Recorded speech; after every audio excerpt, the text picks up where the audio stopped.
On December the 3rd, the wind changed overnight, and it was winter. Until then, the autumn had been mellow, soft.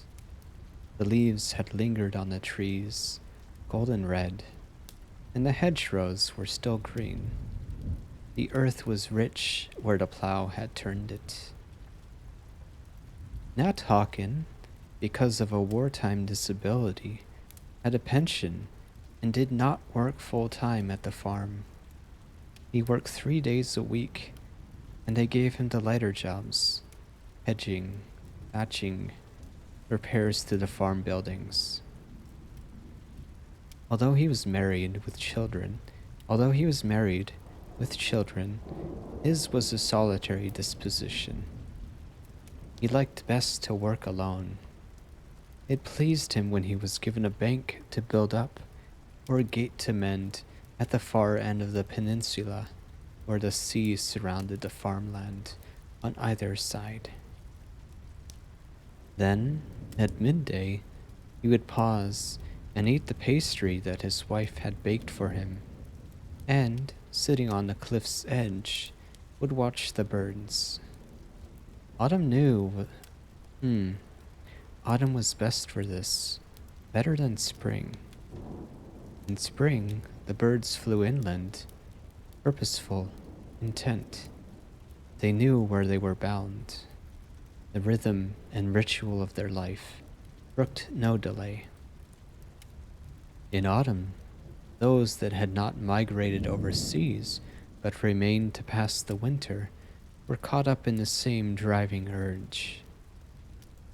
But because migration was denied them, followed a pattern of their own.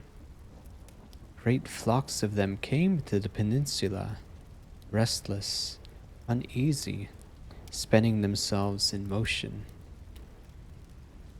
Now wheeling, circling in the sky, now settling to feed on the rich, new-turned soil. But even when they fled, it was as though they did so without hunger, without desire. Restlessness drove them to the skies again. Black and white, jackdaw and gull, mingled in strange partnership, seeking some sort of liberation, never satisfied, never still. Flocks of starlings, rustling like silk, flew to fresh pasture, driven by the same necessity of movement. And the smaller birds, the finches and the larks, scattered from tree to hedge, as if compelled. Hello, Hikari. Nat watched them, and he watched the seabirds too. Down in the bay, they waited for the tide. They had more patience. Oyster catchers, redshank, sanderling, and curlew watched by the water's edge as the slow sea sucked at the shore and then withdrew, leaving the strip of seaweed bare. Is the volume okay? Oh, let me turn my mic up a bit.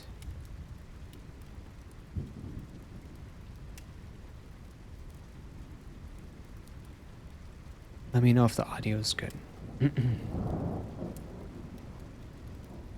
um,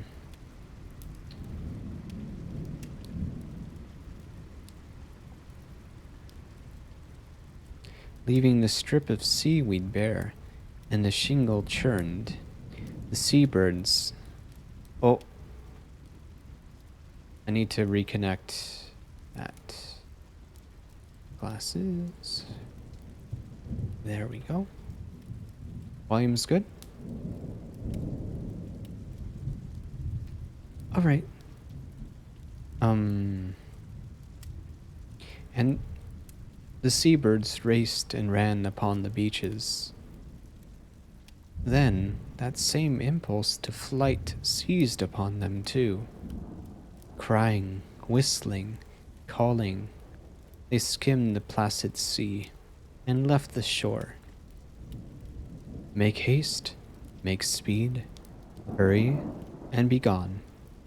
Yet where, and to what purpose?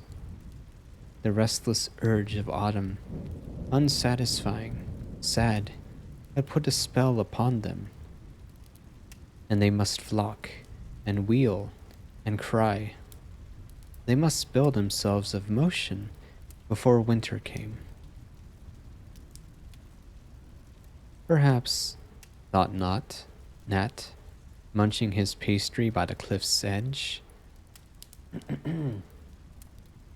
a message comes to the birds in autumn, like a warning. Winter is coming. Many of them perish, and like people who, apprehensive of death before their time, drive themselves to work or folly, the birds do likewise. The birds had been more restless than ever this fall of the year, the agitation more marked, because the days were still. As the tractor traced its path up and down the western hills, the figure of the farmer silhouetted on the driving seat, the whole machine, and the man upon it, would be lost momentarily in the great cloud of wheeling, crying birds. There were many more than usual. Nat was sure of this. Always, in autumn, they followed the plow, but not in great flocks like these, nor with such clamor. Nat remarked upon it when hedging was finished for the day.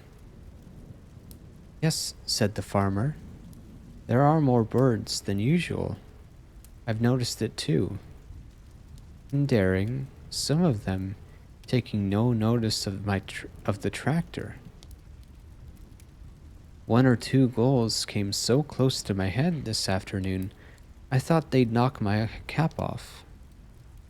As it was, I could scarcely see what I was doing when they were overhead, and I had the sun in my eyes.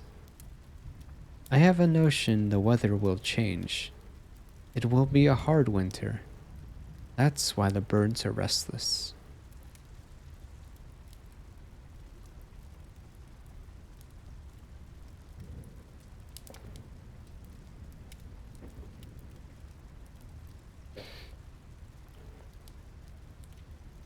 Nat, tramping home across the fields and down the lane to his cottage, saw the birds still flocking over the western hills in the last glow of the sun.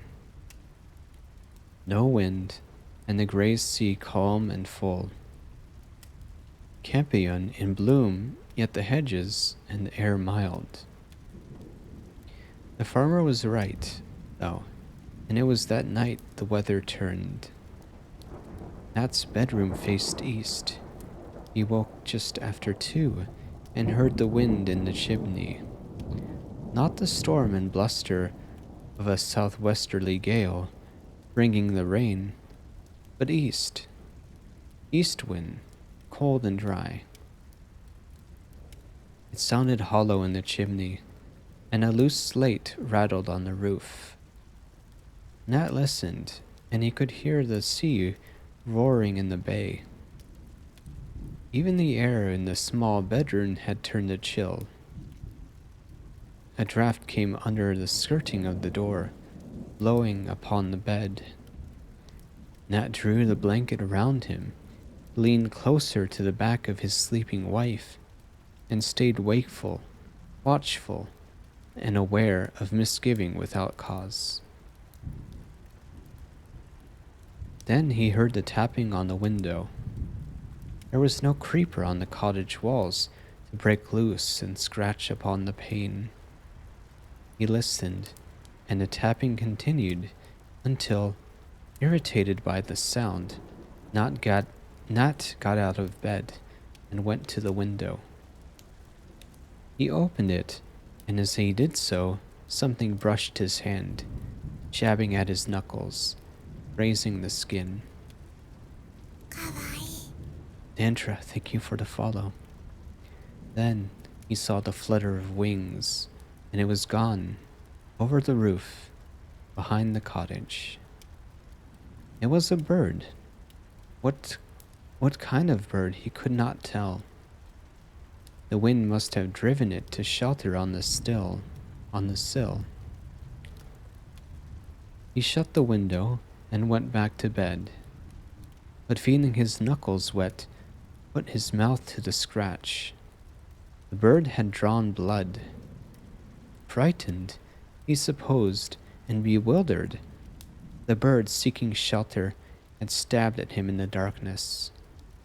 Once more he settled himself to sleep. Presently, the tapping came again, this time more forceful, more insistent. And now his wife woke at the sound, and, turning in the bed, said to him, "See to the window, Nat, it's rattling." "I've already seen to it," he told her. "There's some bird there trying to get in. Can't you hear the wind? It's blowing from the east, driving the birds to shelter." "Send them away," she said. "Can't sleep with that noise." He went away to the window for the second time, and now when he opened it, there was not one bird upon the sill, but half a dozen. They flew straight into his face, attacking him.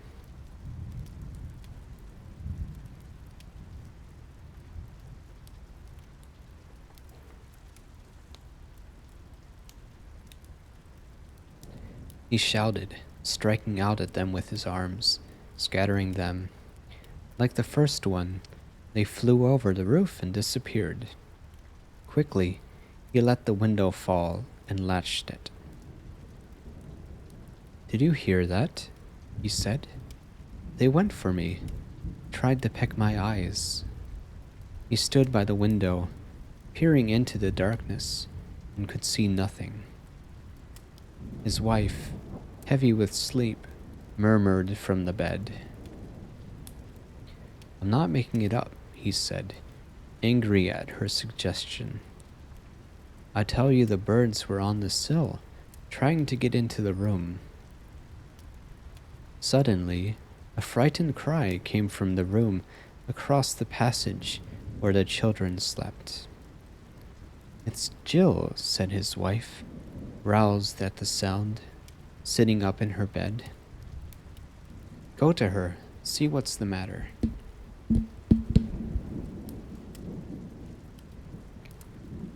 Nat lit the candle, but when he opened the bedroom door to cross the passage, the draft blew out the flame. There came a second cry of terror, this time from both children, stumbling into the room. He felt the beating of wings about him in the darkness. The window was wide open. Through it came the birds, hitting first the ceiling and the walls, then swerving in mid-flight, turning to the children in their beds.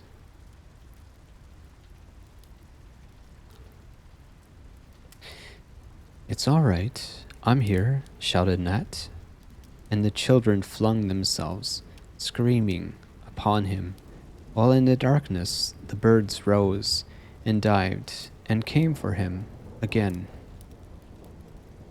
"What is it, Nat? What's happened?" his wife called from the further bedroom, and swiftly he pushed the children through the door to the passage and shut it upon them, so that he was alone now in their bedroom with the birds.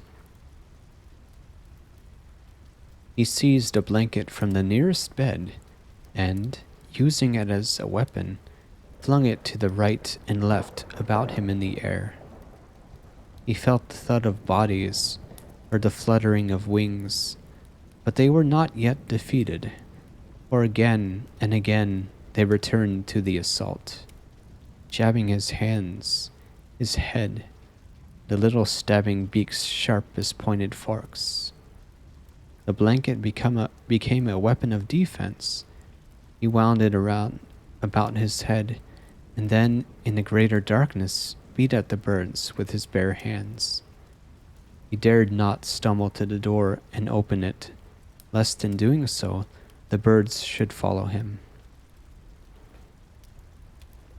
How long he fought with them in the darkness, he could not tell, but at last the beating of the wings about him lessened and then withdrew, and through the density of the blanket he was aware of light.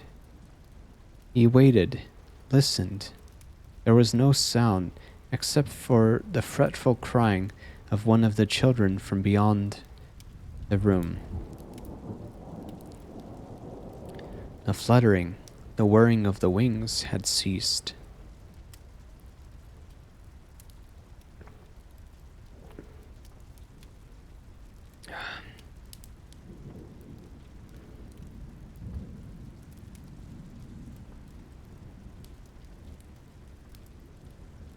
He took the blanket from his head and stared about him. The cold gray morning light exposed the room. Dawn and the open window had called the living birds.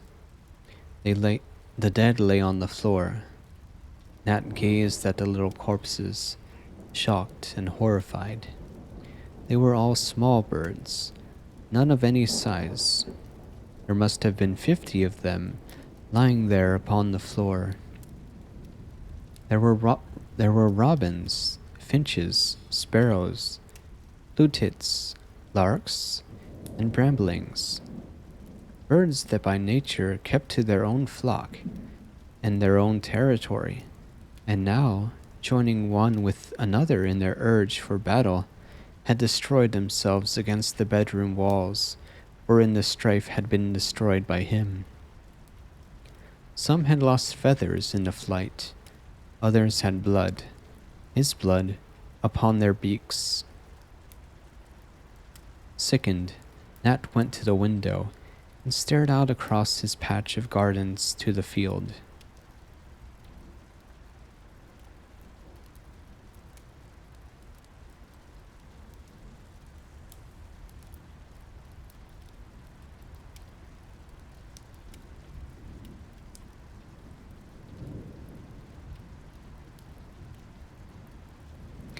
It was a bitter cold, and the ground had all the hard, black look of frost. Not white frost, the shine in the morning sun, but the black frost that the east wind brings. The sea, fiercer now with the turning tide, white-capped and steep, broke harshly in the bay. Of the birds there was no sign. Not a sparrow chattered in the hedge beyond the garden gate. No early mist thrush or blackbird pecked on the grass for worms. There was no sound at all but the east wind and the sea. Nat shut the window and the door of the small bedroom and went back across the passage to his own. His wife sat up in bed, one child asleep beside her, the smaller in her arms. His face bandaged. The curtains were tightly drawn across the window, the candles lit. Her face looked garish in the yellow light. She shook her head for silence. "He's sleeping now," she whispered, "but only just. Something must have cut him. There was blood at the corner of his eyes. Jill said it was the burns. She said she had woke up and the birds were in the room." His wife looked up at Nat, searching his face for confirmation. She looked terrified, bewildered, and he did not want her to know that he was also shaken, dazed almost, by the events of the past few hours. "There are birds in there," he said. "Dead birds, nearly 50 of them. Robins, wrens, all the little birds from hereabouts. It's as though a madness seized them with the east wind." He sat down on the bed beside his wife and held her hand. "It's the weather," he said. "It must be that. It's the hard weather. They aren't the birds, maybe, from here around. They've been driven down from up country." "But, Nat," whispered his wife, "it's only this night that the weather turned. There's been no snow to drive them, and they can't be hungry yet. There's food for them out there in the fields." "It's the weather," repeated Nat. "I tell you, it's the weather." His face, too, was drawn and tired like hers. They stared at one another for a while without speaking. "I'll go downstairs and make a cup of tea," he said. The sight of the kitchen reassured him. The cups and saucers neatly stacked upon the dresser, the table and chairs, his wife's roll of knitting on her basket chair, the children toys in a corner cupboard.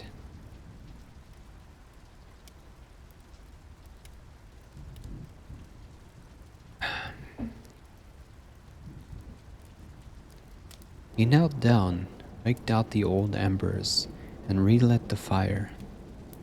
The glowing sticks brought normality, the steaming kettle and the brown teapot, comfort and security.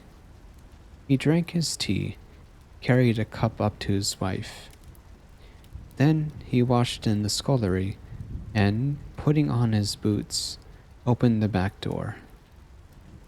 The sky was hard and leaden, and the brown hills that had gleamed in the sun before looked dark and bare.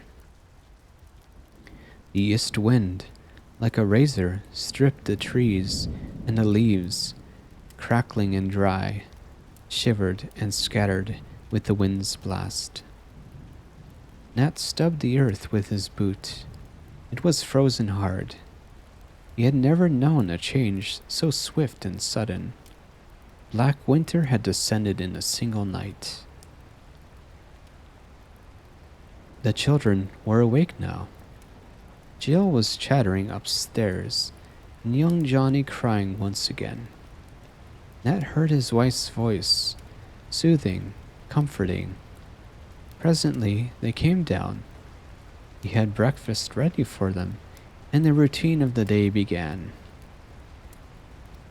"Did you drive away the birds?" asked Jill, restored to calm because of the kitchen fire, because of day, and because of breakfast. "Yes, they're all gone now," said Nat. "It was the east wind brought them in. They were frightened and lost. They wanted shelter." "They tried to peck us," said Jill. "They went for Johnny's eyes." "Fright made them do that," said Nat. "They didn't know where they were in the dark bedroom."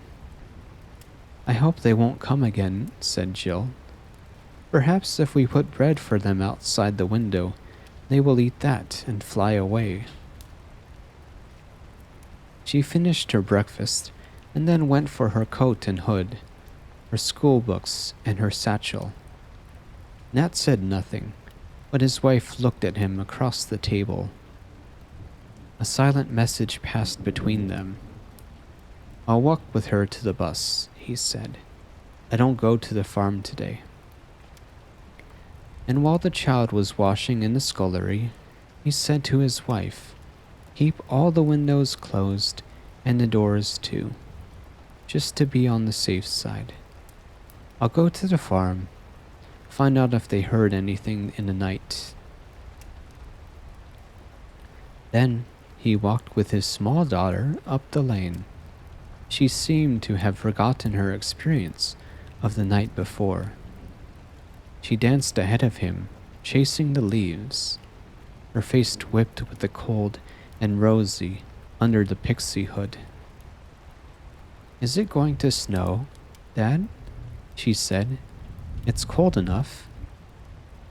He glanced up at the bleak sky, felt the wind tear at his shoulders. "No," he said, "it's not going to snow. This is a black winter, not a white one. All the while, he searched the hedgerows for the birds, glanced over the top of them to the fields beyond, looked to the small wood above the farm where the rooks and jackdaws gathered. He saw none. The other children waited by the bus stop, muffled, hooded like Jill, the faces white and pinched with cold. Jill ran to them, waving. "My dad says it won't snow," she called. "It's going to be a black winter." She said nothing of the birds.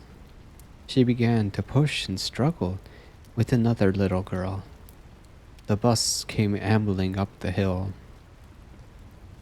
Nat saw her onto it, then turned and walked back toward the farm.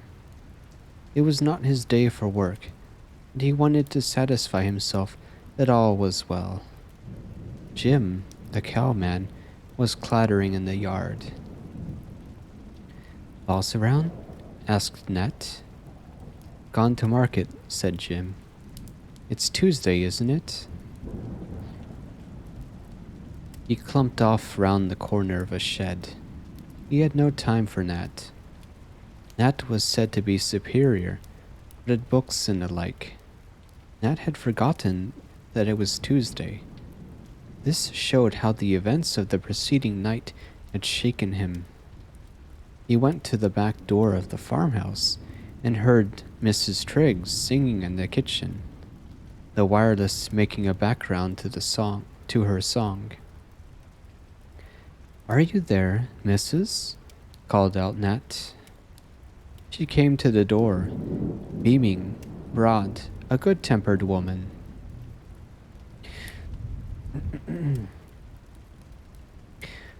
"Hello, Mr. Hawken," she said. "Can you tell me where the school is coming from? Is it Russia? I've never seen such a change. And it's going on, the wireless says. Something to do with the Arctic Circle." "We didn't turn on the wireless this morning," said Nat. "Fact is, we had trouble in the night." "By wireless, are they referring to radio?" "Kitty's poorly?" "No." He hardly knew how to explain it. Now, in daytime, the Battle of the Birds would sound absurd. He tried to tell Mrs. Triggs what had happened, but he could see from her eyes that she thought that his story was the result of a nightmare. "Sure they were real birds," she said, smiling, "with proper feathers and all. Not the funny-shaped kind that the men see after closing hours on a Saturday night." "Mrs. Triggs," he said, "there are 50 dead birds, robins, wrens, and such, lying low on the floor of the children's bedroom. They went for me. They tried to go for young Johnny's eyes." Mrs. Triggs stared at him doubtfully. "Well there, now," she answered. "I suppose the weather brought them. Once in the bedroom, they wouldn't know where they were. Hornbirds, maybe, from that Arctic Circle." "No," said Nat. "They were the birds you see about here every day." "Funny thing," said Mrs. Trigg. "No explaining it, really. You ought to write it up and ask the Guardian. They'd have some answer for it. Well, I must be getting on." She nodded, smiled, and went back into the kitchen.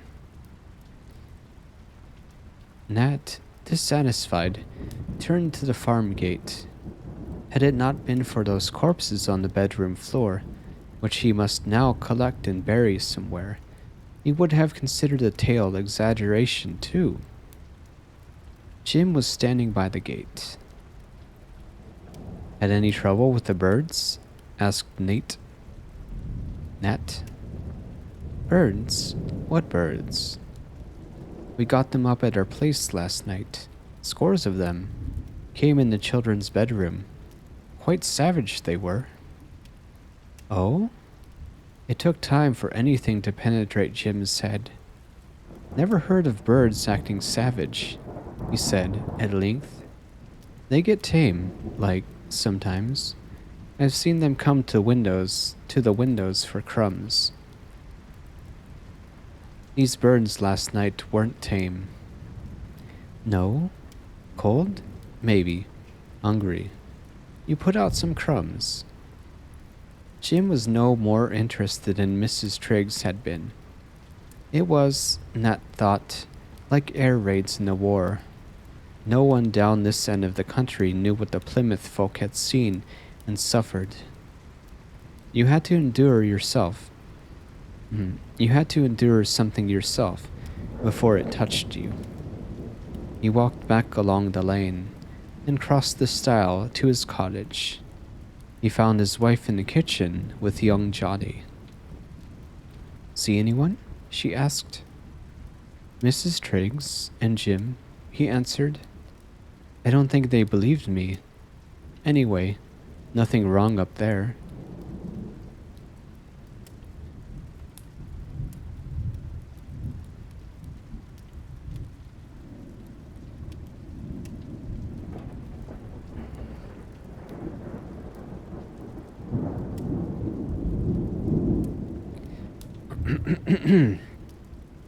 You might take the birds away, she said.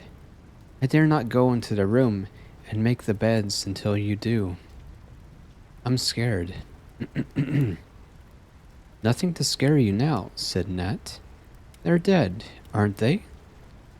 He went up with a sack and dropped the stiff bodies into it, one by one. Yes, there were 50 of them, all told. Just the ordinary, common birds of the hedgerow. Nothing as large, even, as a thrush.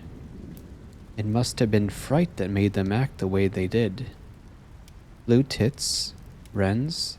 It was incredible to think of the power of their small beaks jabbing at his face and hands the night before. He took the sack out of the garden and was faced now with a fresh problem. The ground was too hard to dig. It was frozen solid, yet no snow had fallen.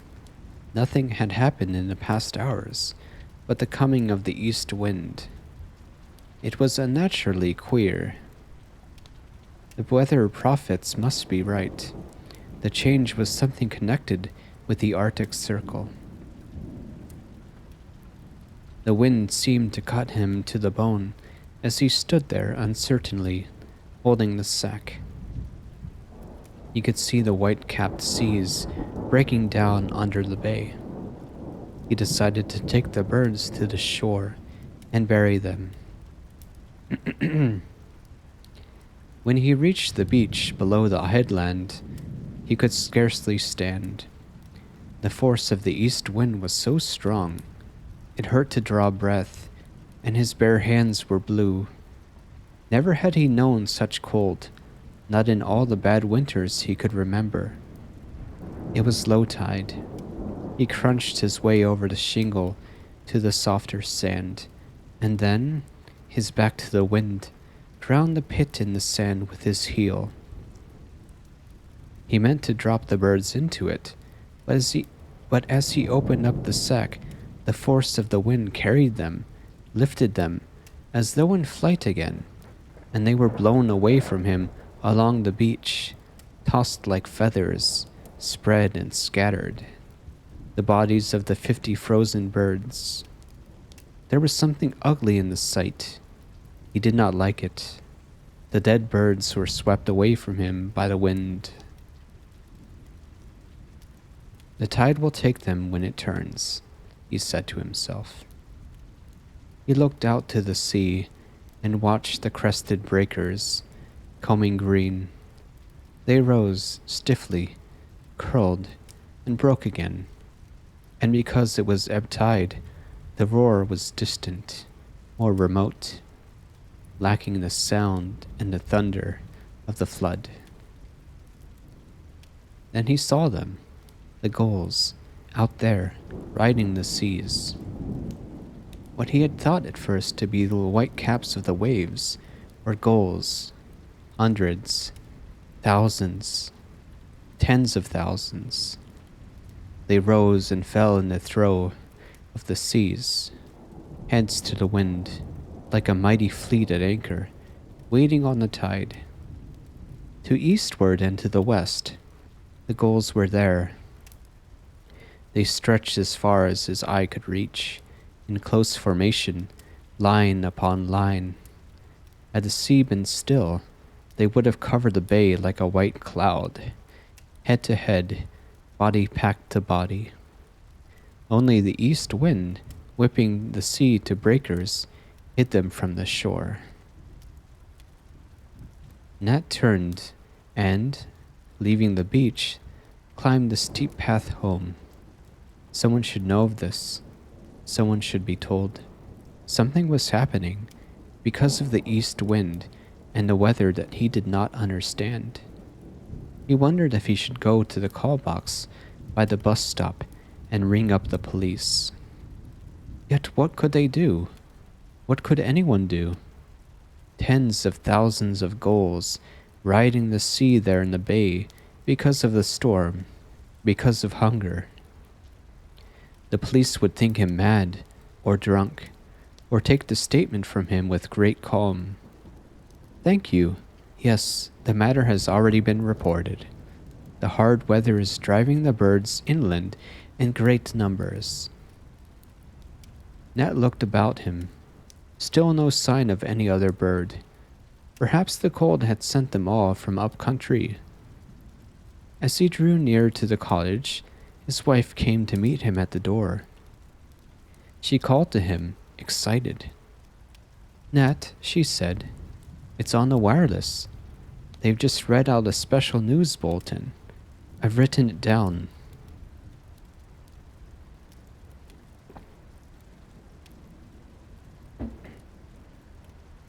What's on the wireless? He said. About the birds. It's not only here, it's everywhere. In London, all over the country. Something is happening to the birds. Together, they went into the kitchen. He read the piece of paper lying on the table. Statement from the Home Office at 11 a.m. today.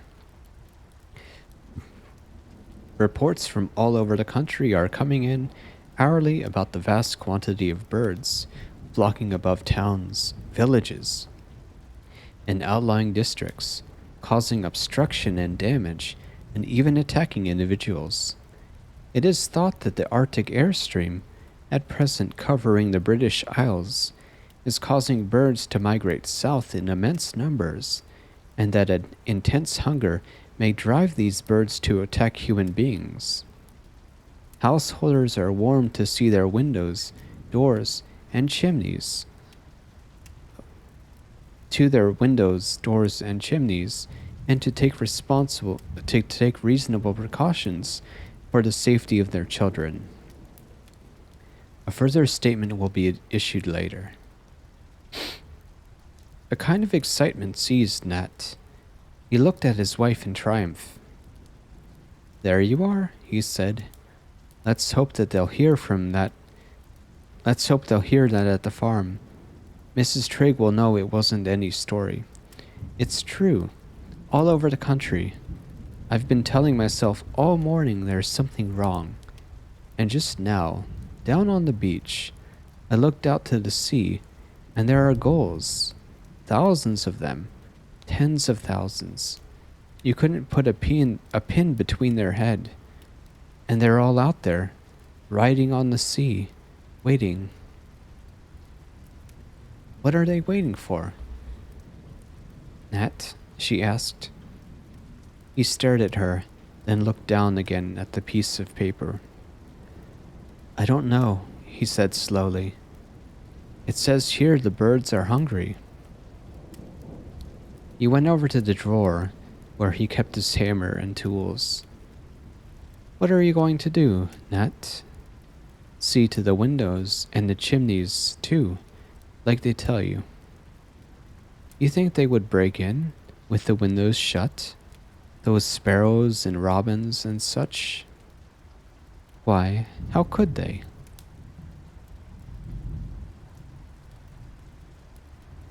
He did not answer. He was not thinking of the robins and the sparrows. He was thinking of the gulls.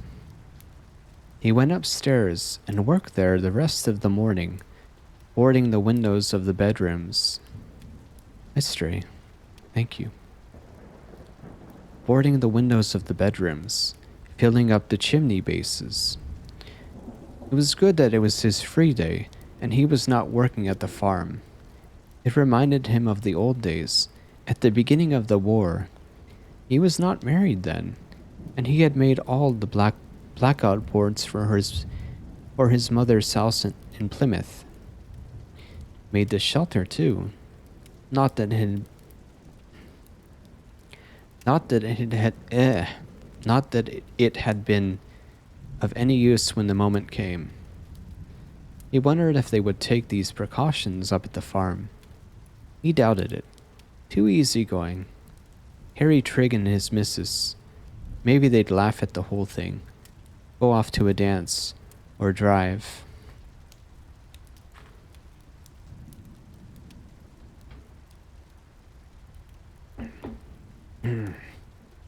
Dinner's ready, she called him from the kitchen. All right, coming down. He was pleased with his handiwork. The frames fitted nicely over the little panes and at the bases of the chimneys. When dinner was over and his wife was washing up, Nat switched on the 1 o'clock news. The same announcement was repeated, the one which she had taken down during the morning, but the news bulletin enlarged upon it. The flocks of birds have caused dislocation in all areas, read the announcer, and in London the sky was so dense at 10 o'clock this morning that it seemed as if the city was covered by a vast black cloud. The birds settled on rooftops, on window ledges, and on chimneys. The species included blackbird, thrush, the common house sparrow, and, as might be expected in the metropolis, a vast quantity of pigeons and starlings, and that frequenter of the London River, the black-headed gull. The sight has been so unusual that traffic came to a standstill in many thoroughfares. Work was abandoned in shops and offices, and the streets and pavements were crowded with people standing about to watch the birds. Hey, Ranger. Nat switched off the wireless. He got up and started work on the kitchen windows. His wife watched him, young Johnny at her heels. What? Boards for down here, too? She said. Why, I'll have to light up before 3 o'clock. I see no call for boards down here. Better be sure than sorry, answered Nat. I'm not going to take any chances. What they ought to do, she said, is to call the army out and shoot the birds. That would soon scare them off. Let them try, said Nat. How'd they set about it? They have the army to the docks, she answered. When the dockers strike, the soldiers go down and unload the ships. Yes, said Nat, and the population of London is 8 million or more. Think of all the buildings, all the flats and houses. Do you think they've enough soldiers to go around shooting birds from every roof? Well, I don't know, but something should be done. They ought to do something. Nat thought to himself that they were no doubt considering the problem at that very moment. But whatever they decided to do in London and the big cities would not help the people here, 300 miles away. Each householder must look after his own.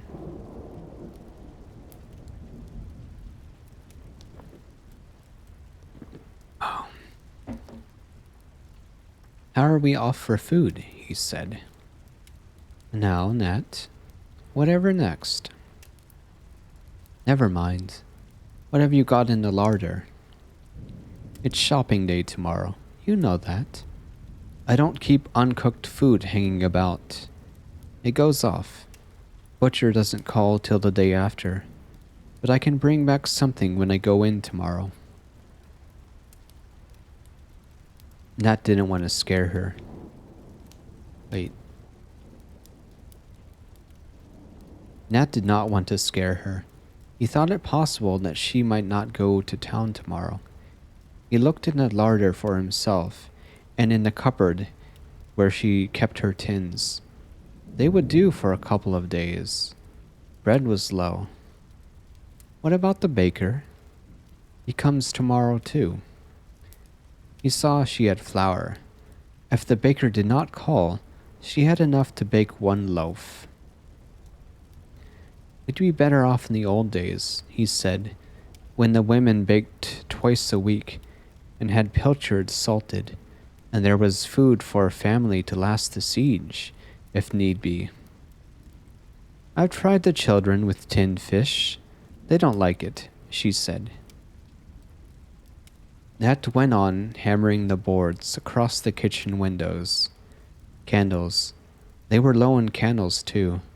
That must be another thing she was meant to buy tomorrow. Well, it could not be helped. They must go to bed early tonight. That was if...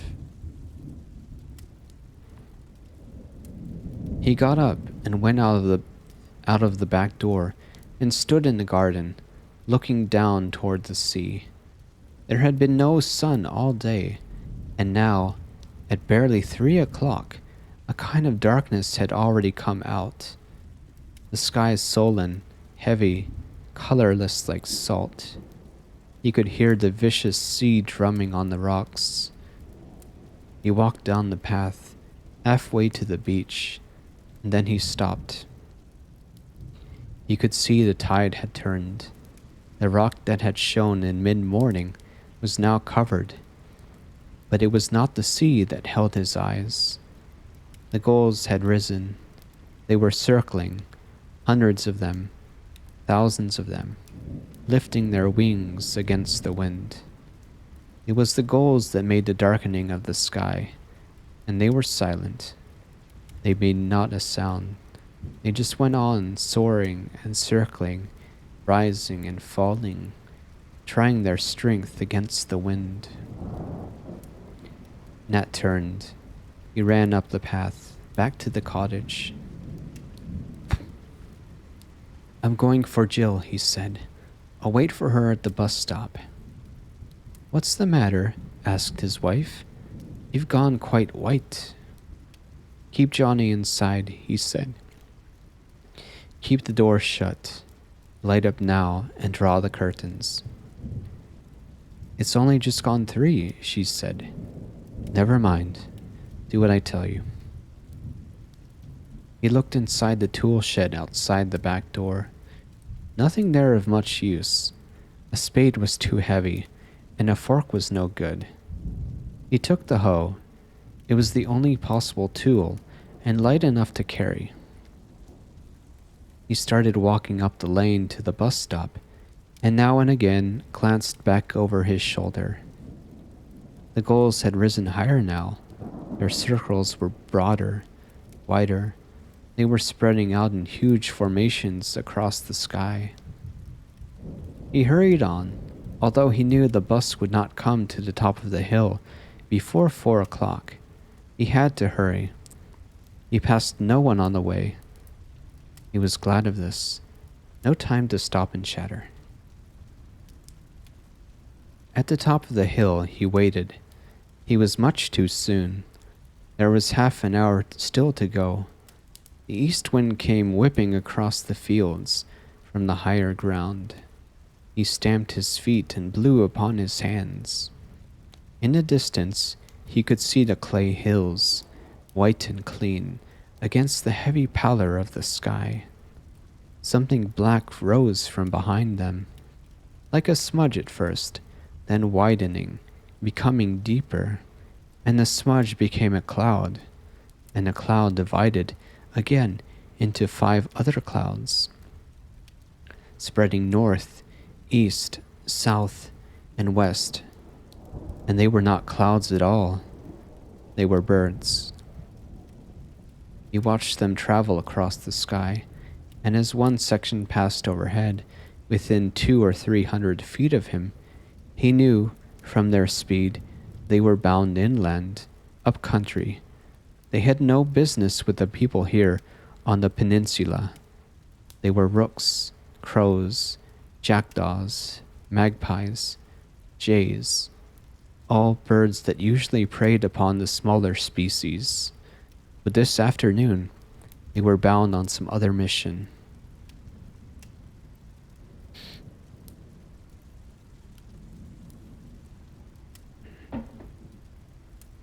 They've been given the towns, thought Nat. They know what they have to do. We don't matter so much here. The goals will serve for us. The others go to the towns. He went to the call box, stepped inside, and lifted the receiver. The exchange would do. They would pass on the message.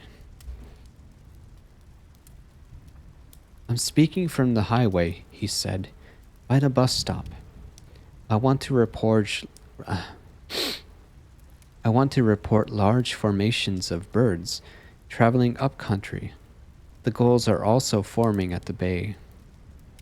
All right, answered the voice, laconic, wary.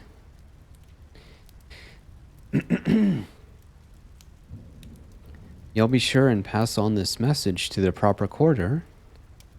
Yes, yes. Impatient now, fed up. The buzzing note resumed. She's another, thought Nat. She doesn't care. Maybe she's had to answer calls all day. She hopes to go to the pictures tonight. She'll squeeze some fellow's hand and point up at the sky and say, "Look at all them birds." She still doesn't care. The bus came lumbering up the hill. Jill climbed out, and 3 or 4 other children. The bus went on toward the town. What's the hoe for, Dad? They crowded around him, laughing, pointing. I just brought it along, he said. Come on now, let's get home. It's cold. No hanging about. Here, you. I'll watch you across the fields. See how fast you can run. He was speaking to Jill's companions, who came from different families, living in the council houses. A shortcut would take them to the cottages. We want to play a bit in the lane, said one of them. No, you don't. You go off home, or I'll tell your mommy. They whispered to one another, round-eyed, then scuttled off across the fields. Jill stared at her father, her mouth sullen. We always play in the lane, she said. Not tonight you don't, he said. Come on now, no dawdling. You could see the gulls now, circling the fields, coming in toward the land. Still silent, still no sound. Look, Dad, look over there. Look at all the gulls. Yes, hurry now. Where are they flying? Where are they going? Up country, I dare say, where it's warmer. He seized her hand and dragged her after him, along the lane. Don't go so fast, I can't keep up. The gulls were copying the rooks and crows. They were spreading out information across the sky. They headed, in bands of thousands, to the 4 compass points. Dad, what is it? What are the gulls doing? They were not intent upon their flight, as the crows, as the jackdaws had been. They still circled overhead, nor did they fly so high. It was as though they waited upon some signal. as though some decision had yet to be given. The order was not clear. Do you want me to carry you, Jill? Here, come pick a back. This way he might put on speed, but he was wrong. Jill was heavy. She kept slipping, and she was crying too.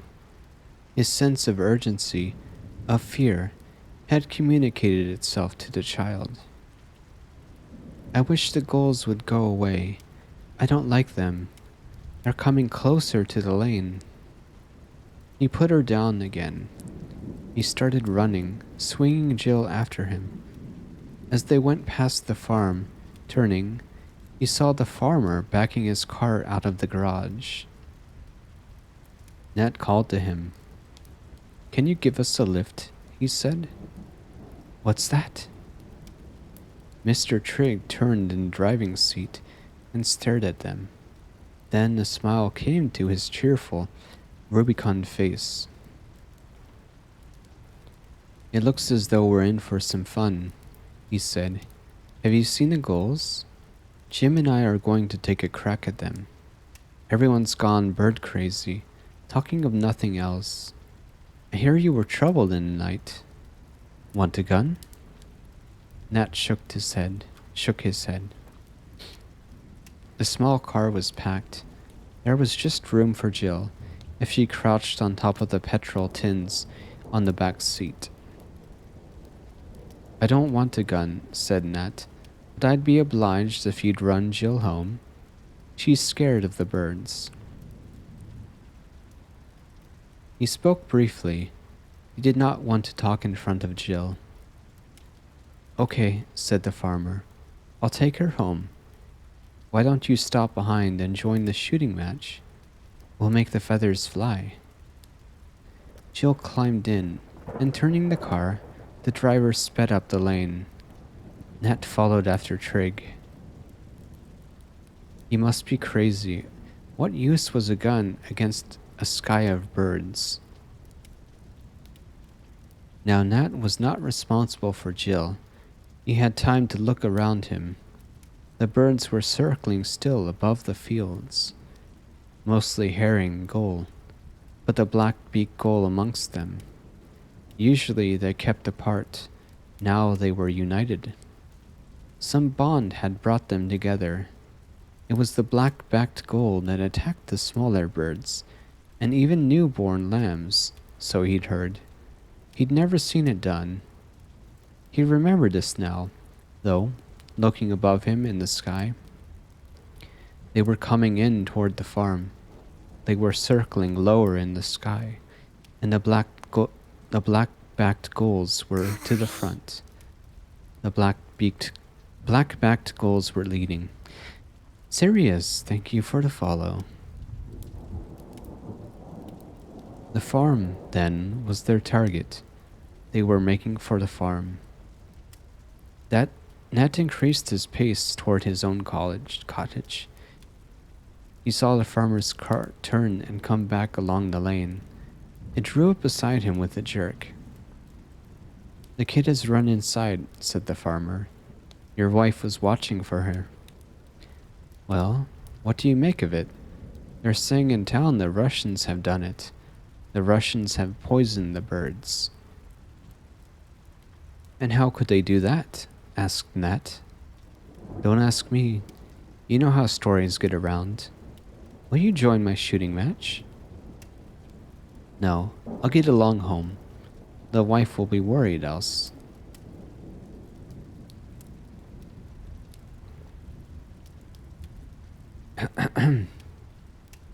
My missus says if you could eat gull, there'd be some sense in it, said Trigg. We'd have roast gull, baked gull, and pickle them into the bargain. You wait until I let off a few barrels into the brutes. That'll scare 'em. Have you boarded your windows? Asked the Nat. No, lot of nonsense. They like to scare you on the wireless. I've had more to do today than to go around boarding up my windows. I'd board them now if I were you. Damn, you're windy. Like to come to our place to sleep? No, thanks all the same. Alright, see you in the morning. Give you a gold breakfast. The farmer grinned and turned his car to the farm entrance.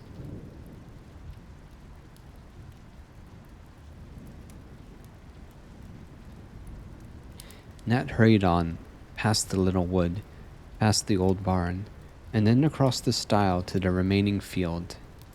As he jumped the stile, he heard the whir of wings.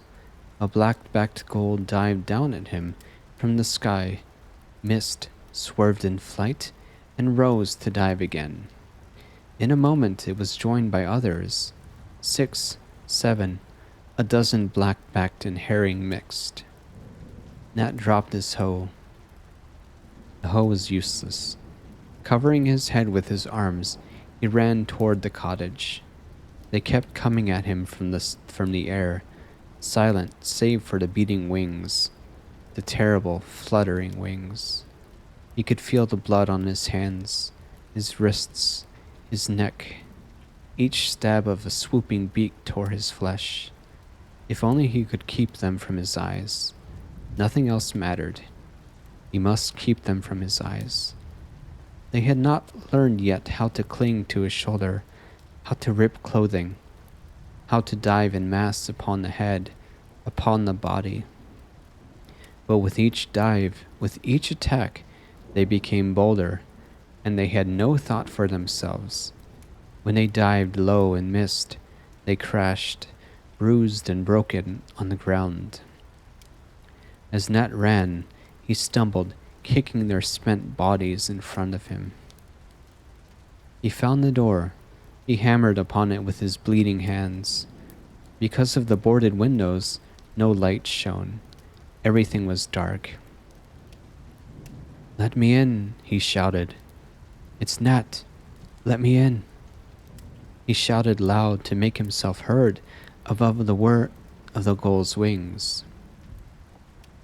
Then he saw the gannet, poised for the dive, above him in the sky. The gulls circled, retired, soared, one after another, against the wind. Only the gannet remained, one single gannet above him in the sky. The wings folded suddenly to its body. It dropped like a stone. Nat screamed and the door opened. He stumbled across the threshold, and his wife threw her weight against the door. They heard the thud of the gannet as it fell. His wife dressed his wounds. They were not deep. The backs of his hands had suffered most, and his wrists. Had he not worn a cap, they would have reached his head. As to the gannet could have split his skull. The children were crying, of course. They had seen blood on their father's hands. "It's all right now," he told them. "I'm not hurt. Just a few scratches. You play with Johnny. Chill. Mommy will wash these cuts."